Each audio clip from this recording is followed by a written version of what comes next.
हो गया ये आंसर आ गया सर कराओ ना या करवा दूं? जल्दी बोलो। सर, करवा दो ना, नहीं आ रहा है। देखो बहुत सिंपल है। लेट्स से कि ये भाई ये जो आदमी है वो x मीटर तक ऊपर चढ़ गया। ओके, वो मैक्सिमम ऊपर चढ़ रहा है x मीटर। ओके, तो इसका जो खुद का mg है वो नीचे की तरफ लगेगा, विच इज 60g।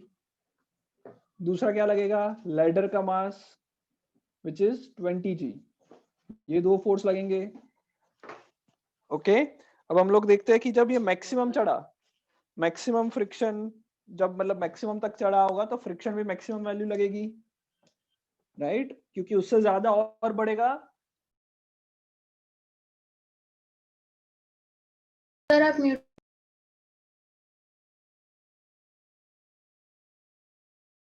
आवाज आ रही है मेरी अब? हाँ आवाज आ रही है?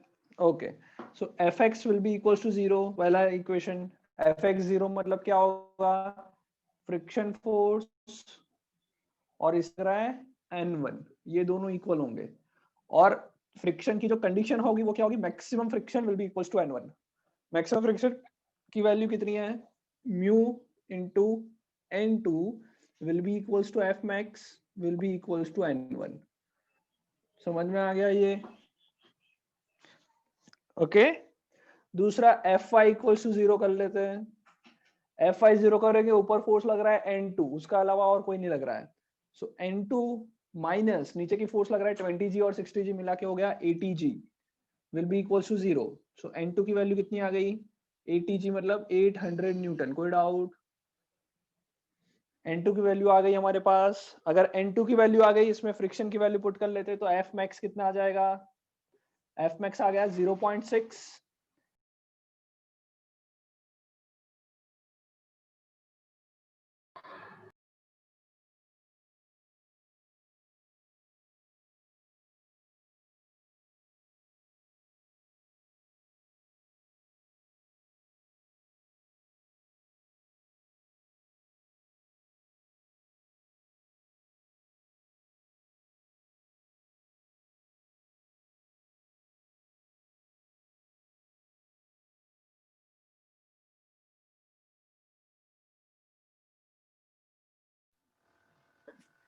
अगर मैं सो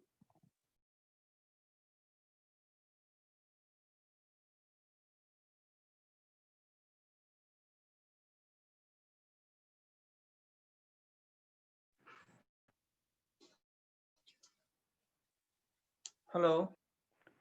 हाँ सर। हाँ, एक मिनट बेटा, थोड़ा एक इमरजेंसी आ गया। हाँ, एक मिनट रुक जाओ, मैं 1 मिनट में वापस क्लास स्टार्ट करता हूँ। ओके, 1 मिनट चालू रखो। ये क्वेश्चन ट्राई करो, अब इसके आगे मैं करता हूँ। 1 मिनट। सर हो गया, ओके सर। रहने दो। हो गया? ओके, एक मिनट।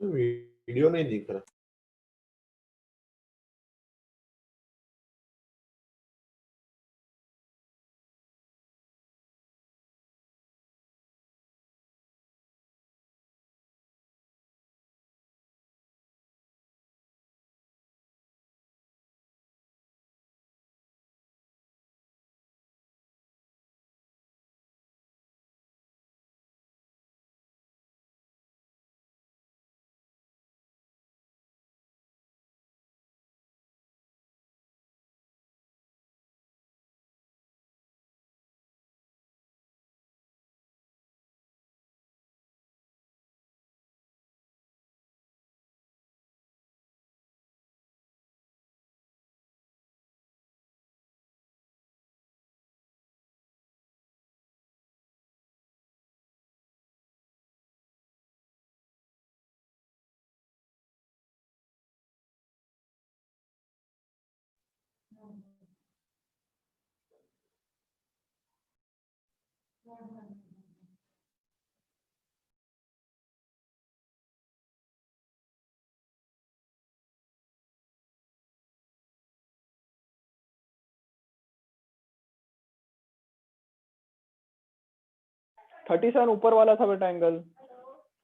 ओके ओके ऊपर वाला देखो लिखा हुआ ये 37, हाँ हाँ राइट। चलो, सो 20g multiply by 5 into cos 53।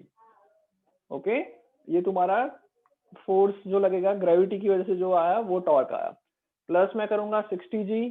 कितना डिस्टेंस है भाई, तो मैं बोल सकता हूँ कि यहाँ से यहाँ तक का डिस्टेंस x है, उसका ये जो कॉस कंपोनेंट होगा वो हम लोग कंसिडर करेंगे, तो कितना आएगा x cos 53 will be is equals to 0। Any doubt? No, sir, clear.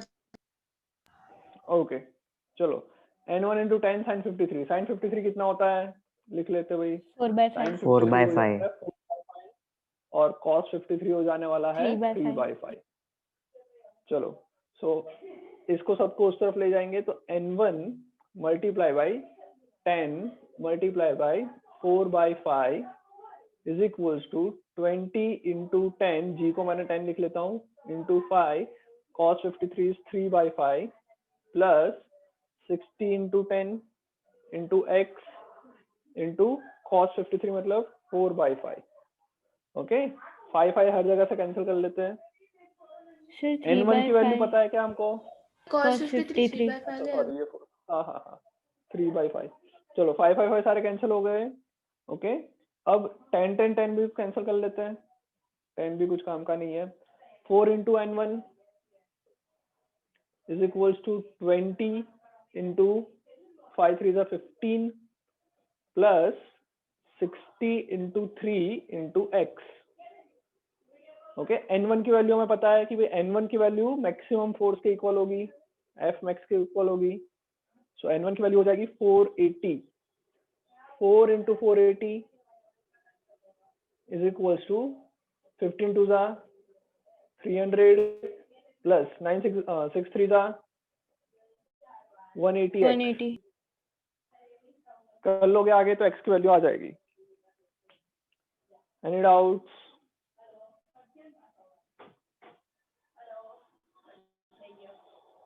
कोई डाउट बेटा, हो जाएगा? सर n1 की वैल्यू भी 480 लेनी है ना, क्योंकि हाँ, फ्रिक्शन n1 की वैल्यू 480 हाँ। आएंगे बिकॉज फ्रिक्शन और n1 इक्वल होगा।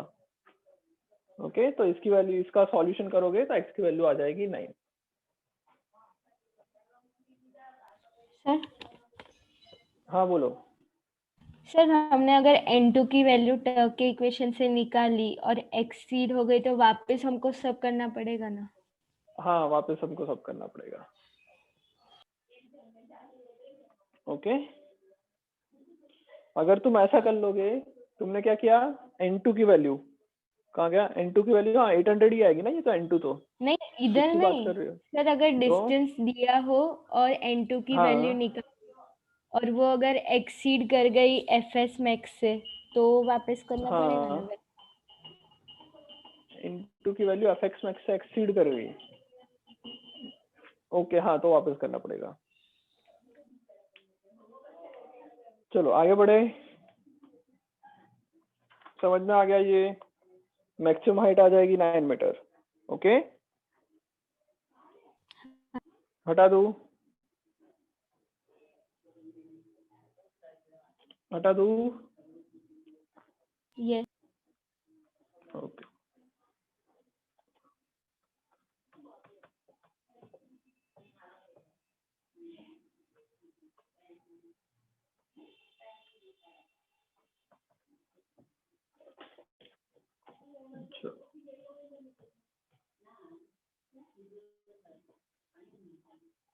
चलो नेक्स्ट करते हैं आगे। ओके, चलो ये समझ में आ गया, लेटर वाले क्वेश्चन सारे समझ में आ गए। Yes sir. ओके, नेक्स्ट लिखो मोमेंट ऑफ इनर्शिया।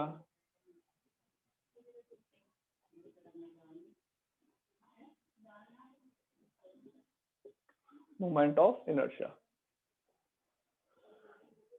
ओके, चलो अब मोमेंट ऑफ इनर्शिया। अब एक बात बताओ, इनर्शिया का भी पहले पढ़ा है तुम लोगों ने? हाँ क्या होता है इनर्शिया? Yes. क्या होता है, Tendency किसके to रिलेटेड resist. होता है? किसके रिलेटेड होता है ये? इसका कौन, इसका पता कैसे चलता है इनर्शिया का? इनर्शिया किसके ऊपर डिपेंड करता है? अरे यार बताओ जल्दी से। मास। शेप। मास पे डिपेंड करता है, राइट? कोई भी ऑब्जेक्ट कितना मास है उसके ऊपर इनर्शिया उसका डिपेंड करता है। मतलब इनर्शिया बेसिकली कॉन्टेस्ट करता है किसको? मास को करता है। अगर हम मास की बात करें तो मास का मतलब क्या होता है? मान लो ये 10 kg का ऑब्जेक्ट है, ये मान लो 100 kg का ऑब्जेक्ट है, क्या फर्क पड़ेगा इसमें? मास एक का ज्यादा एक का कम, उससे फर्क क्या पड़ेगा? उससे बेसिकली क्या होगा? उसका इनर्शिया बढ़ेगा। इनर्शिया बढ़ने से क्या होगा? इनर्शिया का मतलब होता है कि भाई इसको मैं फोर्स लगाऊं और इसको फोर्स लगाऊं, कौन इजीली मूव करेगा, कौन इजीली मूव नहीं करेगा? 10 kg वाला 10 kg वाला 10 kg वाला जो है वो इजीली मूव कर लेगा। मतलब ये जो फोर्स लग रहा है उसको रेजिस्ट कम करेगा, इजीली वो उसके साथ मूव करेगा। 100 kg वाला होगा तो क्या करेगा? इजीली मूव नहीं करेगा। कोई डाउट इसमें? ओके, सो बेसिकली मास का मतलब क्या हुआ? अगर हम लोग मोशन के रिलेटेड मास को देखें तो मास का मतलब हुआ कि how easily an object change its motion, change its states of motion। समझ में आ रहा है ये? How easily an object change its states of motion। Okay, इससे हमें पता चलेगा कि मास का मोशन के रिलेटेड क्या फर्क पड़ता है, हाँ या ना? और उसी चीज को हम लोगों ने क्या नाम दिया है? इनर्शिया नाम दिया है। कोई डाउट आ रहा है समझ में ये बेटा? Hello, Yes, sir. चलो कोई डाउट इसमें? तो मास का बेसिक मतलब समझ में आ गया हमको कि मास का मतलब क्या है।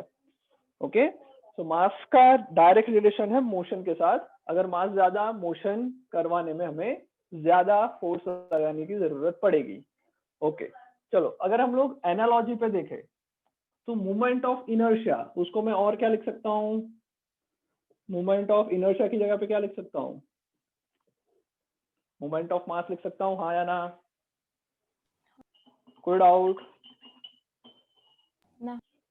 ओके, और इस डेफिनेशन को देखें, मोमेंट ऑफ मास की डेफिनेशन को देखें मोशन के टर्म्स में, तो सिमिलरली मोमेंट ऑफ इनर्शिया की डेफिनेशन इसके टर्म में क्या हो जाएगी वो देख लेते हैं। मोमेंट ऑफ इनर्शिया में बेसिकली क्या देगा? How easily an object change, क्या आएगा भाई? It's state of what? State of what? Motion की जगह पे क्या लिखेंगे? कैसा मोशन हो रहा है? Rotational motion. इसका आइडिया देगा हमें, समझ में आ रहा है? ये हमें इसका आइडिया देगा। मोमेंट ऑफ इनर्शिया जो है वो किसका आइडिया देगा? How easily an object change it's state of rotational motion, इसका आइडिया देगा। आ रहा है समझ में? समझ में आ गया ये? ओके, तो सिंपल चीज है बेटा कि कोई भी ऑब्जेक्ट को हम जब रोटेट करते हैं तो कितना इजीली वो रोटेट हो जाए। ओके, उसका एक सिंपल एग्जांपल देखें कि जैसे कि ये मार्कर है। ओके, इसको मैं ऐसा भी रोटेट कर सकता हूँ, इसको मैं ऐसा भी रोटेट कर सकता हूँ, हाँ या ना? दिख रहा है सबको? सो रोटेशन में किस हिसाब से कर रहा हूँ उसके हिसाब से उसका moment of inertia different different हो सकता है।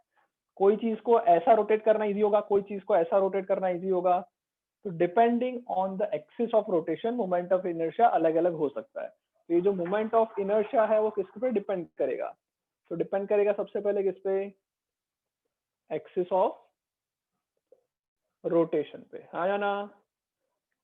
ओके, एक सिंपल, अगर तुम्हारे घर के अंदर गैस का सिलेंडर आता होगा, ओके, तुमने देखा होगा भाई गैस का सिलेंडर इस तरह का कुछ होता है, गैस सिलेंडर, हाँ या ना?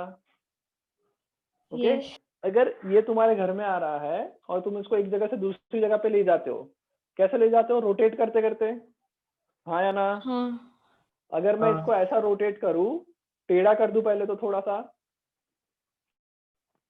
इस सिलेंडर को मैंने ऐसा टेढ़ा कर दिया और उसके बाद यहाँ से रोटेट करते करते आगे उसको मूव करता जाऊंगा, तो ये इजीली रोटेट हो जाएगा। क्या मैं इस एक्सिस को अगर इसके अराउंड रोटेट करूं, मतलब इस बॉटल को ऐसा ऐसा रोटेट करूं, ऐसा, तो क्या वो इजीली रोटेट होगा क्या? नो। नो। नहीं होगा ना, No. बहुत मुश्किल होगी। आ हाँ रहा है सर। समझ में? यस तो जो एक्सिस ऑफ रोटेशन है, एक्सिस ऑफ रोटेशन है वो बहुत इंपॉर्टेंट होगा कोई भी ऑब्जेक्ट को रोटेट करने के लिए। ओके, कोई doubt? No sir, clear. Sir ये नोट करना आ गया समझ में इतना? नहीं बेटा, ये नीचे वाला जो नोट करना है वो कर सकते हो। ओके, सिलेंडर में ड्रॉ करना, बाकी जो मोमेंट ऑफ इनर्शिया और ये जो है उसका बेसिक है। ओके, वो लिख सकते हो। ओके, लिखना है तो जल्दी जल्दी इतना लिख लो। अब हम देखते हैं कि भाई ये मोमेंट ऑफ इनर्शिया एग्जैक्टली कैसे निकलेगा। उसका फॉर्मूला से हमें ज्यादा पता चलेगा कि वो और किस किस पर डिपेंड करता है। ओके,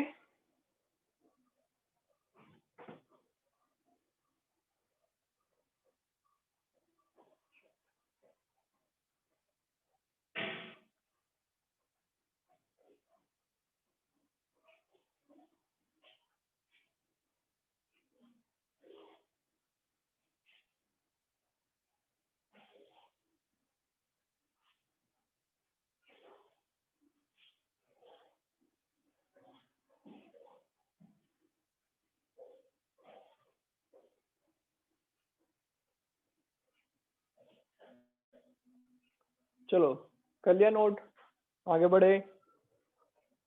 यस आगे बढ़े, चलो। सो इसको बेटा निकालने के, मोमेंट ऑफ इनर्शिया निकालने के दो तरीके हैं। पहले तरीके पे डिस्कस करते हैं।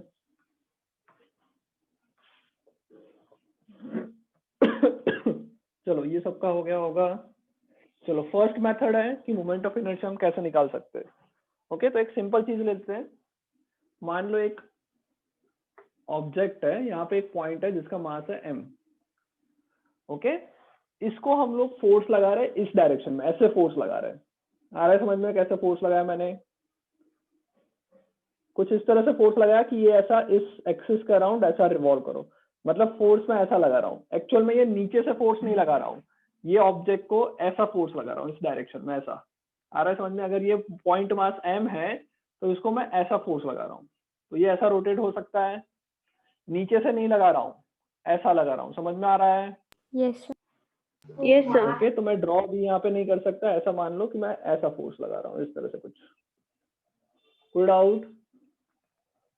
ओके, सो ये मैंने इस तरह से कुछ फोर्स लगाया, उस फोर्स की वजह से वो रोटेशन होने वाला है उसका। मैंने मान लो यहाँ से उसको कुछ बांध के रखा है जिसकी वजह से ये रोटेट होने वाला है। कोई डाउट यहाँ तक? आया समझ में इतना?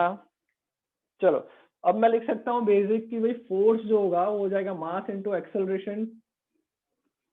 ओके, मैं दोनों तरफ इसको r से मल्टीप्लाई करता हूँ। r क्या है? एक्सिस ऑफ रोटेशन से ऑब्जेक्ट का distance, this is r। Axis of rotation से ऑब्जेक्ट का डिस्टेंस, तो मैं r से मल्टीप्लाई कर लूँ तो r f is equals to m a r। कोई डाउट? ओके, अब ये r इंटू एफ जो है उसको मैं लिख सकता हूँ कि भाई ये टॉर्क की वैल्यू होगी, ये टॉर्क होगा r इंटू एफ। ओके, यहाँ पे देखो जो एक्सेलरेशन आ रहा है, ओके, उसको मैं अल्फा निकालना चाहता हूँ। एक्सेलरेशन को अल्फा के अंदर कन्वर्ट करना चाहता हूँ, रेडियल में निकालना चाहता हूँ। तो एक्सेलरेशन का हमें फॉर्मूला पता है कि acceleration equals to R alpha. हाँ या ना? हाँ हाँ सर। राइट, सो मैं निकाल देता हूँ एक्सेलरेशन की जगह पे m इंटू ए की जगह पे R alpha multiply by R, मतलब ये आ गया M R square into alpha. This will be equals to torque. कोई डाउट? अब टॉर्क का जो फॉर्मूला है, जैसे फोर्स का फॉर्मूला है क्या? मास इंटू एक्सेलरेशन, वैसे ही मेरे पास टॉर्क का फॉर्मूला मिला क्या? M R square multiply by alpha. F का एनालॉजी हो गया टॉर्क, एक्सेलरेशन का एनालॉजी हो गया अल्फा। तो भाई मास का एनालॉजी क्या होगा? Moment of inertia. मास का एनालॉजी हम लोगों ने पढ़ा मोमेंट ऑफ इनर्शिया, और उसका फॉर्मूला बेसिकली क्या आया? mr M R square. समझ में आया? तो ये जो इस मोमेंट हाँ ऑफ सर। इनर्शिया को हम आई से रिप्रेजेंट करते हैं, मोमेंट ऑफ इनर्शिया को आई से रिप्रेजेंट करते हैं, और torque will be equals to आ जाएगा I alpha, where I is equals to M R square. आ गया समझ में? I is equals to M R square. कोई डाउट? No sir clear. लिख लो जल्दी से।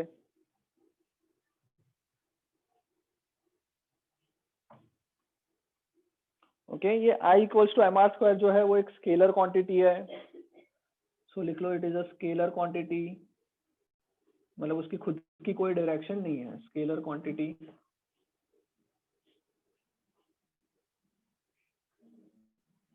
It is a scalar quantity. Unit क्या आ जाएगा? यूनिट क्या आएगा? I का यूनिट क्या आएगा? KG metre square. SI unit की बात करें, यस, SI यूनिट की बात करें, मास का है केजी, R मतलब डिस्टेंस, उसका है metre square, KG metre square. So ये उसका यूनिट आ गया। जल्दी जल्दी लिख लो इतना। Done sir.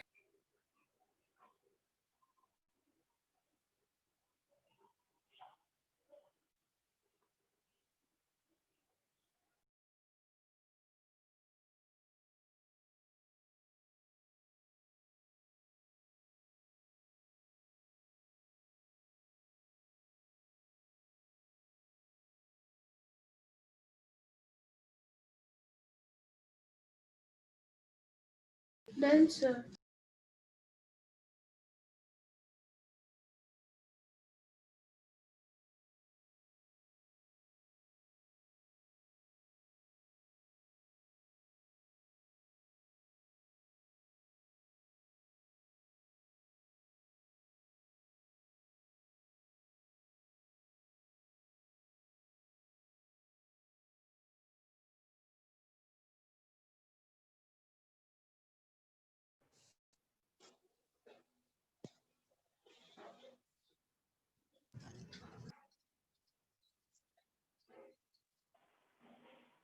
लिख लिया था बेटा? यस हाँ, सर। हाँ सर। सर हो गया था। लिख लिया? Okay. Moment of inertia, okay, it is a scalar quantity, SI unit is KG metre square. Okay, कोई डाउट यहाँ तक? No sir. ओके ओके, एक मिनट रुक जाओ बेटा, मैं कंटिन्यू कर रहा हूँ क्लास, एक मिनट वेट करो। चलो तब तक एक क्वेश्चन लिख लेता हूँ। क्वेश्चन लिखो फटाफट, चैट बॉक्स में मैं लिख रहा हूँ। mr स्क्वायर हमारा क्या आ गया? फॉर्मूला आ गया। ओके, एक मिनट रुक जाओ बेटा, मैं कंटिन्यू कर रहा हूँ, वेट फॉर 2 मिनट।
हेलो, चलो बेटा, आवाज आ रही है मेरी?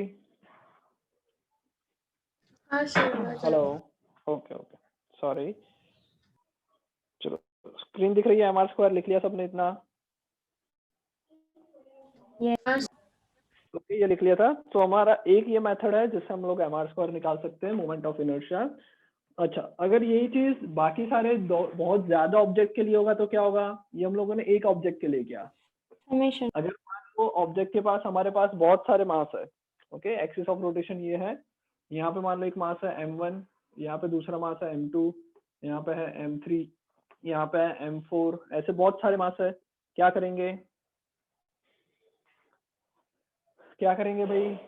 Moment of inertia I is equal to क्या है? MR²। ओके, अब यहाँ पे Summation. बहुत, तो मैं समेशन करूंगा R1, ये डिस्टेंस है R2, ये डिस्टेंस है R3। ध्यान से देखना, मैं डिस्टेंस कहाँ से ले रहा हूँ, डिस्टेंस कौन सा ले रहा हूँ, कहाँ से ले रहा हूँ, डिस्टेंस कौन सा ले रहा हूँ, कहाँ से ले रहा हूँ, डिस्टेंस ले रहा हूँ हम लोग एक्सिस ऑफ रोटेशन से परपेंडिकुलर डिस्टेंस लिया जाता है। आ रहा है समझ में? हर एक मास का एक्सिस ऑफ रोटेशन से परपेंडिकुलर डिस्टेंस लिया जाता है। ओके, तो ये जो I का फॉर्मूला आएगा वो आएगा m1 r1² plus m2 r2²। ऐसे करते हैं, जितने उसको ऐड कर लेंगे तो बेसिकली इसका फॉर्मूला आएगा summation of sigma of I equals to 1 से लेके n mi ri²। कोई डाउट? लिख लो जल्दी से। ओके, इतना जल्दी से लिख लो और नोट करके लिख लेना यहाँ पे। R is taken as perpendicular distance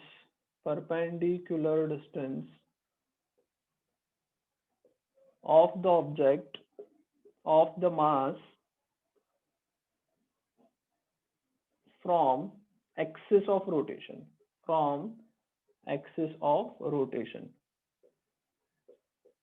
चलो लिख लो जल्दी से।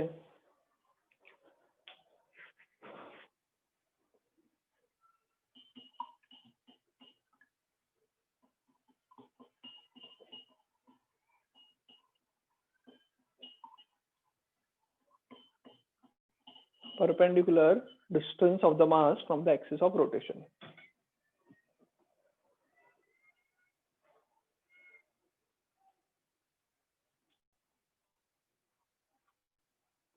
हो गया? नो सर, एक मिनट। सर ओके, हाँ बोलो।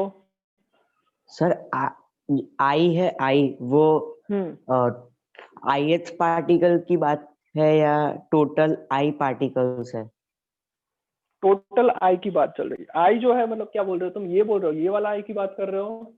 हाँ हाँ हाँ, ये I इस पार्टिकल की बात कर रही है। मतलब I की वैल्यू पहले 1 रखनी है, तो m1 r1² प्लस I की वैल्यू 2 रखो, m2 r2²।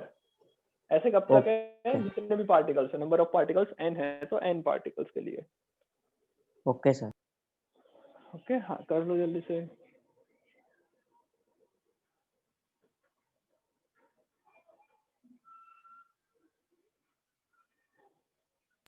डन। सबका हो गया?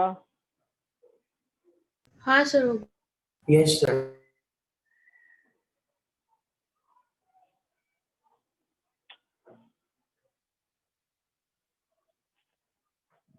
चलो हटा दो इतने को,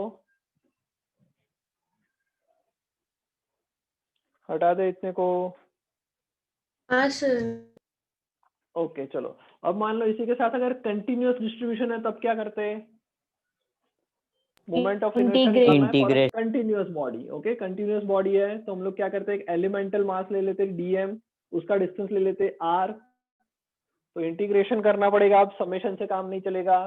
तो अब मेरा I जो है, ओके, उसके लिए सबसे पहले क्या किया मैंने? एक एलिमेंटल मास लिया dm, उसका डिस्टेंस देखा कितना है वो, ओके, और मैं उस छोटे से एलिमेंट के लिए जो छोटे से एलिमेंट के लिए जो उसका मोमेंट ऑफ इनर्शिया बनेगा वो कितना बनेगा? मास मल्टीप्लाई बाय r², ये dm इंटू r², उसका छोटा सा मोमेंट ऑफ इनर्शिया आएगा। ऐसे जितने भी पार्टिकल है उनका हम लोग क्या करेंगे? सभी का इंटीग्रेशन कर लेंगे। तो बेसिक फॉर्मूला बन जाएगा for continuous body is integration of dmr²। Okay, जल्दी से ये भी लिख लो, इंटीग्रेशन ऑफ dmr², ये भी लिख लो जल्दी से। डन। Any doubt? लिख लिया?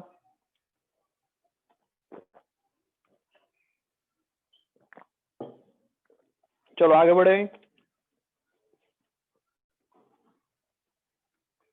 हाँ सर ओके।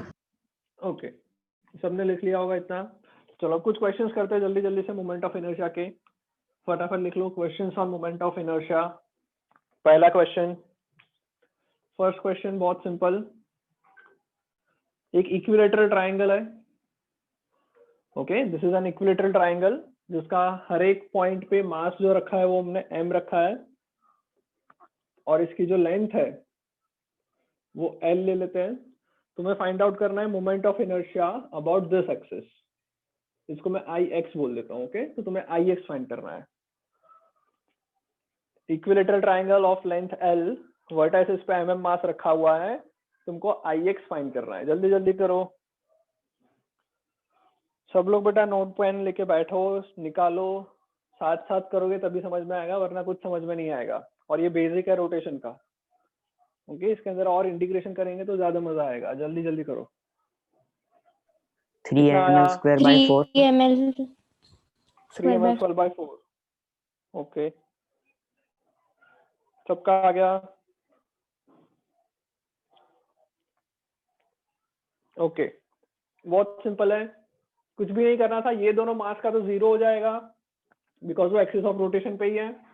ये मास का डिस्टेंस ये हमें मेजर करना था। इक्विलेटरल ट्राइंगल है, ये एंगल होगा 60 डिग्री, ये लेंथ है l, तो ये हो जाएगा क्या, l sin 60। तो Ix की वैल्यू कितनी आ जाएगी, मास है m, बाकी सारे 0 है, l sin 60 का स्क्वायर, ml² √3/2 होता है 3/4। कोई डाउट? यस। ओके, नेक्स्ट करते हैं। दूसरा तुम्हें फाइंड करना है अब। अच्छा एक बात बताओ, अगर मैं इस एक्सिस के अराउंड फाइंड करने का बोलूं कितना आएगा? सेम आएगा। इस एक्सिस के अराउंड बोलूं तो सेम सेम ही आएगा। सभी में सेम ही आएगा। ओके, कोई doubt? No sir. No sir. चलो अब इसी क्वेश्चन को और करते हैं। ओके, जस्ट एक्सिस थोड़ा सा चेंज कर लेते हैं।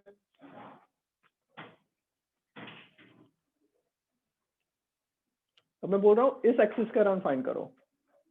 इस एक्सिस क्रॉस कर रहा हूँ मतलब ऐसा जा रहा है। ओके, इस एक्सिस के अराउंड फाइंड करना है, ये वाला एक्सिस के अराउंड। मास वापस m, ये भी m। 2ml²। Perpendicular to the plane. Okay, perpendicular to the plane के लिए बात करना है। क्या आएगा? 2ml²। सबका आ गया? अरे जल्दी जल्दी करो यार। यस सर, आ गया 2ml²। ये परपेंडिकुलर डिस्टेंस है, राइट? तो यहाँ से यहाँ का डिस्टेंस, यहाँ से यहाँ का डिस्टेंस, ये सारे परपेंडिकुलर डिस्टेंस होंगे। यहाँ डिस्टेंस l है, इसका भी डिस्टेंस l है, तो ml² + ml²। समझ में आ रहा है पूजन? हाँ सर। 2ml²। कोई डाउट? No sir. चलो अब दूसरा करते हैं। लेट से एक हम लोगों ने ले लिया, स्क्वायर ले लिया। ओके, इसका जो डिस्टेंस है वो a है, मास m है। इस एक्सिस के अराउंड करो जो तुमको दिख रहा है, ये वाला एक्सिस के अराउंड कितना आएगा? जल्दी जल्दी बताओ। 2ml²। 2ml²। 2ma²। इस हाँ, एक्सिस सर। के अराउंड करोगे तो ये एक a डिस्टेंस, यहाँ से ये एक a डिस्टेंस, तो इस एक्सिस के अराउंड करेंगे ma² + ma² which will be equals to 2ma²। Okay, ये हमारा पहले एक्सिस के अराउंड आ गया। चलो अब दूसरा एक्सिस मैं बोल रहा हूँ। लेट से एक्सिस करो ये वाला, यहाँ से ऐसा, मतलब इससे बाहर निकलता हुआ इस एक्सिस के अराउंड क्या होगा? 3ma²। थोड़ा दिमाग लगा के करो। इस एक्सिस के अराउंड जो बाहर निकल रहा है, परपेंडिकुलर डिस्टेंस फाइंड आउट करो और फटाफट करो। नहीं सर, 4ml² 3ml² नहीं आएगा। 3m² नहीं आएगा, कुछ और आएगा, जल्दी करो। Sir 4m²। 4m²। Okay 5m²/2 5m²। Sir wrong 5m²/2। देखो बेटा क्या करना है, इसके एक्सिस के अराउंड अगर इसका देखे तो ए ही आएगा, इसका भी देखे तो ए ही आने वाला है, बट ये जो है उसका परपेंडिकुलर डिस्टेंस मतलब ये √2 डिस्टेंस हो जाएगा। तो ये क्या है, ये ए है, ये ए है, राइट एंगल ट्राइंगल है, पाइथागोरस लगाओगे √2a। तो अब आई की वैल्यू आ जाएगी क्या, इसके लिए मैं लिख रहा हूँ ma², ऊपर वाले के लिए लिख रहा हूँ ma², दूसरे के लिए लिख रहा हूँ m√2a का होल स्क्वायर। तो आ जाएगा कितना, ma², 2ma², √2 का स्क्वायर करोगे 2 आएगा, 4ma²। कोई डाउट? नो जल्दी जल्दी करो बेटा, ये नहीं होगा तो फिर आगे कुछ नहीं होगा। ओके आगे के क्वेश्चंस और भी टफ रहेंगे। हो गया, डन सर। लिख लिया सबने? चलो एक्सिस को चेंज करते हैं, एक्सिस को चेंज करते हैं, ये वाला एक्सिस के अराउंड, ये वाला जो एक्सिस है उसके अराउंड, डायगोनल एक्सिस के अराउंड निकालो कितना आएगा, जल्दी। डायगोनल एक्सिस के अराउंड सब कुछ सेम है, एक्सिस हमने डायगोनल कर लिया, बताओ जल्दी से। ma²। ma²। सर रीजन क्या आया, ma² ma² आया। चलो इस एक्सिस के अराउंड लेंगे तो ये तो 0 हो जाएगा, इसका भी 0 हो जाएगा, बाकी बचेगा ये और ये डिस्टेंस कितना है। तो अगर मैं पूरा डायगोनल बनाऊं, जैसे कि ये स्क्वायर है तो ये पूरा डायगोनल होता तो √2a होता। ओके एग्जैक्ट यहाँ पे है तो ये जो होगा उसका आधा हो जाएगा, तो √2a divided by 2 which is equals to a/√2, और इसका भी कितना, a/√2। समझ में आ रहा है सबको? हाँ ना? यस जल्दी बोलो। चलो m इंटू a/√2 का whole square plus m into a/√2 का whole square, ma²/2 plus ma²/2, right, दोनों को ऐड कर लोगे ma² आ जाएगा। आ गया समझ में? यस ओके कोई डाउट? No sir. आगे बढ़े। चलो एक बात बताओ, इसके अंदर हमारा ये इसके एक्सिस के अराउंड आया मेरा ma², ये एक्सिस के अराउंड कितना आया था, इस एक्सिस के अराउंड क्या आया था, 2ma²। ma² आया था। उसके अराउंड ये एक्सिस के अराउंड कितना आया था, यहाँ से जो किया था तो 4ma²। हाँ या ना, इतना ही निकाला हमने यहाँ तक। चलो तो इससे पता क्या चला बेटा, इससे पता क्या चलता है तुम लोगों को, ये जो निकाला उससे बेसिकली समझ में क्या आया, प्रैक्टिकली क्या समझ में आया? एक्सिस पे डिपेंड करता है। एक्सिस पे तो डिपेंड करता ही है।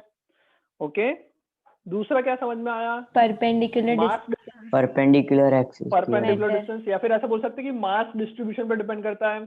एक्सिस से जितना दूर जाओगे मोमेंट ऑफ इनर्शिया इतना बढ़ जाएगा। तो ऑब्जेक्ट अगर मासेस जो है वो एक्सिस के बहुत नजदीक नजदीक होंगे तो उसका मोमेंट ऑफ इनर्शिया कम आएगा। हाँ या ना? आ रहा है समझ हाँ। में? मासेस जो है वो इस एक्सिस के नजदीक होंगे तो मोमेंट ऑफ इनर्शिया कम आएगा, एक्सिस से दूर चले जाएंगे मोमेंट ऑफ इनर्शिया ज्यादा होगा। ओके अब थोड़ा एक और चीज सोचो, प्रैक्टिकली इसमें देख के क्या समझ में आया। मान लो ये वही स्क्वायर है जिसकी बात कर रहे थे। ओके दिख रहा है सबको? इसको हम लोगों ने रोटेट कर रहे हैं। पहला मैंने एक्सिस लिया था ये वाला, मतलब इसको मैं ऐसे पकड़ के ऐसा रोटेट कर रहा हूँ, ये फर्स्ट एक्सिस मैंने लिया था। हाँ या ना? ये मेरा फर्स्ट एक्सिस था। ओके हाँ, ऐसा सर। रोटेट होने वाला है। दूसरा एक्सिस मैंने कौन सा लिया था, इसके अराउंड, मतलब इस कॉर्नर के अराउंड परपेंडिकुलर, मतलब ऐसा एक्सिस, तो इस कॉर्नर के अराउंड ऐसा घूम रहा था वो। आया समझ में? ये दूसरे एक्सिस के बारे में बात कर रहा हूँ। ओके तीसरा एक्सिस मैंने क्या किया, डायगोनल, मतलब डायगोनल को पकड़ के ऐसा रोटेट करवाया। आया समझ में? हाँ सर। ऐसा रोटेट करवा रहा हूँ। कौन सा इजी पड़ा इसको बेटा? तुम लोग ऐसे रोटेट करना बहुत ही इजी होगा, ऐसे रोटेट करना बहुत इजी होगा, ऐसे रोटेट करना थोड़ा मुश्किल होगा। ओके और ऐसे रोटेट करना भी मुश्किल होगा। आ रहा है समझ में? यस कोई डाउट? कोई डाउट यहाँ तक? ओके तो भाई हम लोग डायगोनल से रोटेट करेंगे तो बहुत इजीली रोटेट हो जाता है, बिकॉज उसका मोमेंट ऑफ इनर्शिया क्या है, ma²। मोमेंट ऑफ इनर्शिया मैंने पहले ही बताया कि किस पे डिपेंड करता है। इससे क्या पता चलता है कि रोटेट करना कितना इजी या कितना डिफिकल्ट होगा। चलो आगे बढ़ते हैं। ओके चलो ये समझ में आ गया। अच्छा एक लास्ट इसके अंदर निकाल लेते हैं, find out moment of inertia. Okay find out moment of inertia, find, इसी क्वेश्चन के अंदर लिख लो, find moment of inertia about an axis perpendicular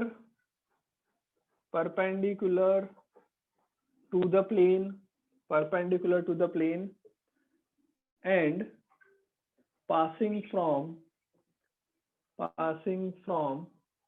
center of mass। Okay axis हमने ऐसा लिया जो परपेंडिकुलर प्लेन से और सेंटर ऑफ मास से पास कर रहा है। ओके समझ में आया? यार कोई बोलता नहीं है, 3 लोग हैं जो बोलते रहते हैं, बाकी सब तो हाँ सर जी खेल रहे हैं। हाँ तो तुम लोग तो बोलते ही हो। 2m² आ रहा है। हाँ सर।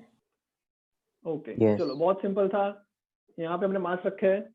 ओके इक्वली मास है सारा, तो इसका सेंटर ऑफ मास निकालना बहुत ही इजी है। सेंटर ऑफ मास क्या होगा, एग्जैक्ट मिडल में, ज्योमेट्रिक Right? सेंटर। तो एक ऐसा एक्सिस, ज्योमेट्रिक सेंटर, एक ऐसा एक्सिस है जो इससे पास हो रहा है और परपेंडिकुलर है, मतलब ये एक्सिस के बारे में पूछ रहे हैं। तो इस एक्सिस से ये डिस्टेंस कितना होगा, तो ये डिस्टेंस हमने निकाल दिया a/√2। ये डिस्टेंस कितना होगा, a/√2। ये वाला डिस्टेंस कितना होगा, a/√2। सारे डिस्टेंसेस कितना हो गए, a/√2।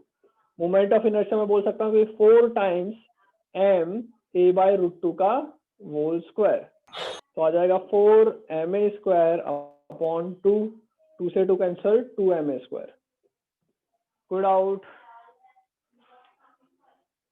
ओके ये सारे बेटा क्वेश्चंस नोटबुक पर लिखना इंपॉर्टेंट है, काम लगेंगे। बड़े आगे लिख रहे हैं सर। Yes sir. हाँ लिख रहे हो? ओके लिख लो लिख लो लिख लो। Yes sir. हो गया? Yes sir. बड़े आगे? हाँ चलो। सर। ओके आगे बढ़ते हैं। तो अब हम थोड़े क्वेश्चंस करते हैं कंटिन्यूअस बॉडी पे। राइट डिस्क्रीट का आ गया, या डिस्क्रीट पे और क्वेश्चंस करने हैं? और क्वेश्चंस करने हैं? जल्दी बोलो आना। हाँ। और क्वेश्चंस करने हैं? ओके चलो और क्वेश्चंस करते हैं। ओके थोड़े से टफ कर लेते हैं। ओके ये है A, ये है B। ओके और इसके डायगोनल के अराउंड तुम्हें निकालना है। A और B है, मतलब ये रेक्टेंगल है, स्क्वायर नहीं है। ओके इसके डायगोनल के अराउंड निकालना है। सर इसका हमको शायद रिजल्ट लिखवाया था जेई में। रिजल्ट लिखवाया था? ओके हाँ सर। कितना आया था? अच्छा पहली बात, क्या रेक्टेंगल के डायगोनल एक दूसरे को परपेंडिकुलर बाइसेक्ट करते हैं, हाँ या ना? नो। नो। क्या मैं यहाँ से ऐसा बना दूं तो क्या यहाँ पे 90 डिग्री बनता है? नहीं नो सर। Not always. नहीं बनता। ओके तो ये रेक्टेंगुलर के डायगोनल जो है वो परपेंडिकुलर बाइसेक्ट नहीं करते, इतना याद रखना। उससे तुम्हें ये पता चलेगा कि मैं डायरेक्ट जैसे स्क्वायर में किया था ना, वैसा हम इसमें नहीं कर सकते, कुछ और सोचना पड़ेगा। ओके चलो ट्राई करोगे या मैं दिखा दूं? सर कर रहे हैं। रिजल्ट लिखा है या प्रैक्टिकल भी, मतलब निकाला भी होगा ना क्वेश्चंस? तो सर हमारा तो ही होगा। हाँ सर निकाला। कंटिन्यूअस मास डिस्ट्रीब्यूशन था। हाँ ये कंटिन्यूअस मास डिस्ट्रीब्यूशन नहीं है, ये प्लेट नहीं है। ओके प्लेट वाला तुमने रिजल्ट लिखाया होगा वो अलग होगा। यहाँ पे Yes, प्लेट sir. नहीं है, एक मास है इधर, एक मास है इधर, एक मास है इधर, एक मास है इधर। ओके 4 मास के लिए कर रहे हैं, कंटिन्यूअस सिस्टम नहीं है अभी। प्रॉब्लम क्या है, इसका तो 0 हो जाएगा, इसका और इसका डिस्टेंस ढूंढना है तुम्हें, परपेंडिकुलर डिस्टेंस कितना होगा। ये डिस्टेंस और ये डिस्टेंस मिल जाए तो काम चल जाएगा। तो फटाफट ढूंढ के दिखाओ। Sir m into a square plus b square by 2. क्या ये वाला distance m into A square plus B square by 2 नहीं आंसर। फाइनल आंसर बोल रहे हो? कितना बोल रहे हो बोलो? m इंटू सर शायद गलत है, रहने दो, गलत। गलत है? ओके गलत है, हाँ, तुम गलत। बोल रहे हो तो मैं गलत लिख लेता हूँ। सर। बाकी लोग बेटा जल्दी जल्दी करो। हाँ बोलो। सर ये जो दोनों डिस्टेंस है वो सेम ही हो गए ना? पता नहीं, शायद सेम हो सकता है, शायद सेम नहीं हो। वैसे तो दिख रहा है कि सेम ही होंगे। Sir same he. Okay because चाहे कुछ भी कर लो सेम ही होने वाले, बिकॉज ए और बी तो सेम ही है हर बार, तो सेम ही होंगे डिस्टेंस दोनों, बट कितने होंगे वो फाइंड कर लो। सर एम ए स्क्वायर आ रहा है। एम ए स्क्वायर बी का कोई काम ही नहीं है, हाँ सर वो तो 45 ले गड़बड़ लिया। लग रही है बेटा। क्या 45 ले लिया? वो साइड है ना ये सर। एंगल 45 ले लिया? हाँ अरे महान लोग, इसको तुमने 45 ले लिया, वाह बढ़िया। कैसे 45 ले लिया भाई? जरूरी थोड़ी ना 45 हो।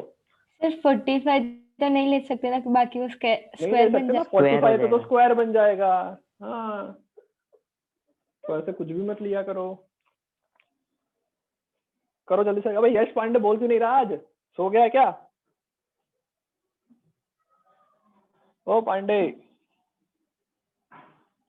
पांडे जी क्लास में है नहीं है? देखो तो एक बार। यश पांडे, है सर। है यश सर। पांडे। हाँ तो बोलो भाई, है सर। इनविटेशन भेजू घर पे। यश, हेलो। सो गया शायद। यश फिजिकली नहीं होगा।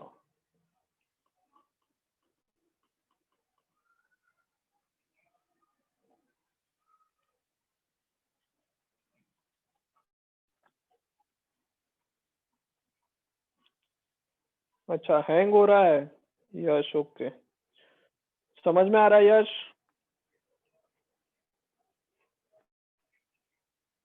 ओके ओके चलो। क्या भाई आया नहीं आया? करके दिखाऊं? क्या करो? सर करके बहुत दिखा सिंपल दो ना। क्वेश्चन है। सर करो करके ना। दिखाओ sir. Yes sir. Okay okay चलो देखो, करना क्या है, हमको डिस्टेंस ढूंढना है। ओके कैसे ढूंढेंगे डिस्टेंस? ये डिस्टेंस कैसे ढूंढेंगे? ओके सो मैं एक बेटा देख लो, बेसिकली ये जो है इसकी वैल्यू निकाल लेते हैं। ये जो डायगोनल है उसका लेंथ कितना आएगा? ये ए है, ये बी है, 90 डिग्री तो यहाँ पे होने ही वाला है, तो इसकी लेंथ आएगी क्या? Root A A square square plus B square, root A square plus B square आएगा। ओके अब इस बेटा पूरे ट्राइंगल का एरिया, इस पूरे ट्राइंगल का एरिया जो है वो कितना आएगा? ट्राइंगल का एरिया कितना आएगा? हाफ इंटू बेस इंटू क्या करते हैं? हाइट करते हैं, हाँ या ना? ट्राइंगल का एरिया ये आएगा, half into base into height. कोई डाउट? हमें एच फाइंड करना है। क्या हमें इस छोटे से ट्राइंगल का एरिया पता है? क्या छोटे से ट्राइंगल का एरिया पता है, हाँ या ना? क्या इसका मैं एरिया फाइंड कर सकता हूँ? ये एरिया कोई दूसरे मेथड से, इससे नहीं, जैसे मैंने लिखा उसके अलावा कितना होगा ये area? Sir a into B A- by 2। हाँ बहुत simple, a into B upon 2, because पूरे रेक्टेंगल का एरिया लेंथ इंटू ब्रेथ होती है, a इंटू बी, और ये उसको एग्जैक्टली हाफ से कट किया तो a इंटू बी अपॉन 2, ये इतना एरिया हो गया। This will be equal to half root of a square plus B square multiply by height. 2 से 2 कैंसिल, हाइट की वैल्यू कितनी आई? A B upon root A square plus B square, हाँ या ना? ये तुम्हारी हाइट आ गई। अगर ये डिस्टेंस मिल गया, हाइट मतलब ये डिस्टेंस, तो डिस्टेंस मिल गया तो आई मिल जाएगा कितना? m into H square. जितना ये होगा उतना ये होगा, तो मैं इसको मल्टीप्लाई कर लेता हूँ 2 से। सो 2 टाइम्स m h का स्क्वायर, वो जो है उसका स्क्वायर करेंगे a square B square divided by root हट जाएगा a square plus B square. ये हो गया टोटल मोमेंट ऑफ इनर्शिया। बहुत simple yes sir. Simple. Okay कर लो, जल्दी जल्दी लिख लो। समझ में आ रहा है सबको क्या किया? ओके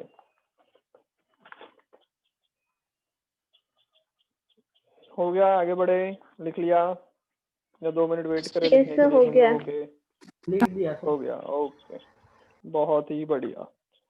चलो आगे बढ़ते हैं, एक और क्वेश्चन कर लेते हैं। और करने क्वेश्चन चलेगा? हो गया। एक और सर लास्ट कर ऐसे लेते हैं, उसके ट्विस्टेड बाद करा। आगे बढ़ते हैं।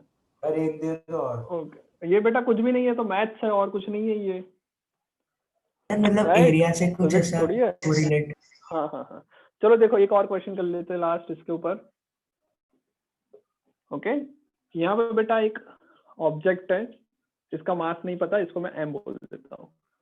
यहाँ से 1 मीटर दूर एक ऑब्जेक्ट है जिसका मास मुझे पता है 1 kg है।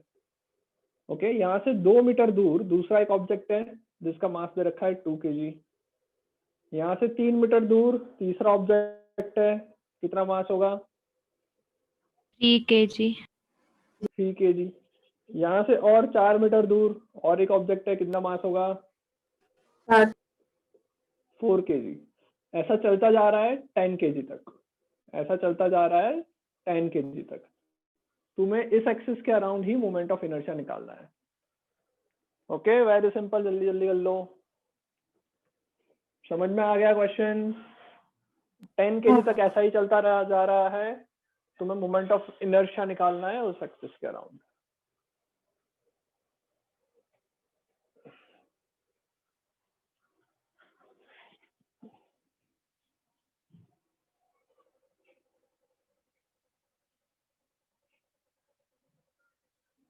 सर 3025। 3025 ओके।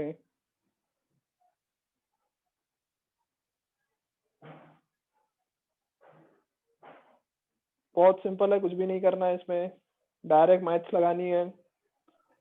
यस सर, सम आया ना? ऑफ क्यूब वाला।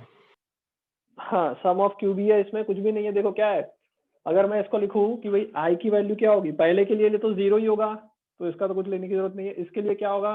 1 kg मल्टीप्लाई बाय कितने, डिस्टेंस का square 1 square, plus 2 kg multiply by 2 का square, plus 3 kg multiply by 3 का स्क्वायर। ऐसे चलते चलते जाएगा, लास्ट में 10 kg मल्टीप्लाई बाय 10 का स्क्वायर। कितना आएगा? 1 cube, 2 cube, 3 cube, dash dash dash 10 का क्यूब तक। क्यूब के एडिशन का समेशन फॉर्मूला पता है तुमको? n into n n plus into 1 by n 2 plus का 1 by square. 2 whole square। Yes sigma N cube का फॉर्मूला होता है n स्क्वायर n प्लस 1 का होल स्क्वायर डिवाइडेड बाय 4, ऐसा ही कुछ होता है। n हाँ। इंटू एन प्लस 1 बाय 2 का होल स्क्वायर। ओके तो ये आ गया। तो n की वैल्यू इधर कितनी है? 10। तो हम लोग लिखेंगे 10 इंटू 1 प्लस 10 मतलब 11 का स्क्वायर डिवाइडेड बाय 4। तो हो जाएगा 5 मल्टीप्लाई बाय 11 का स्क्वायर कितना होगा? 121 डिवाइडेड बाय 2। सर 10 स्क्वायर नहीं सर है। 10 स्क्वायर दिया स्क्वायर। था ना। अच्छा 10 स्क्वायर भूल गया मैं। हाँ हाँ 10 स्क्वायर, तो यहाँ 25। बेसिकली आ जाएगा 5 स्क्वायर इंटू 121, 5 स्क्वायर इंटू 121 हो जाएगा Yes, 55 का स्क्वायर। 55 का स्क्वायर, 550 का स्क्वायर, हाँ 55 का स्क्वायर सॉरी। चलो आगे बढ़ते हैं। सर नेक्स्ट Okay, ज्वाइन अब हम करें। बात करते हैं बहुत ही अच्छा नेक्स्ट ज्वाइन करना है, 10:45। ब्रेक लेना है ऐसा बोलो ना, हाँ सर। हाँ सर। ब्रेक लेना है। ओके 11 बजे आ जाओ सब लोग। ओके ठीक है सर। Okay 11 o'clock। ओके चलो bye bye. bye sir। Hi sir.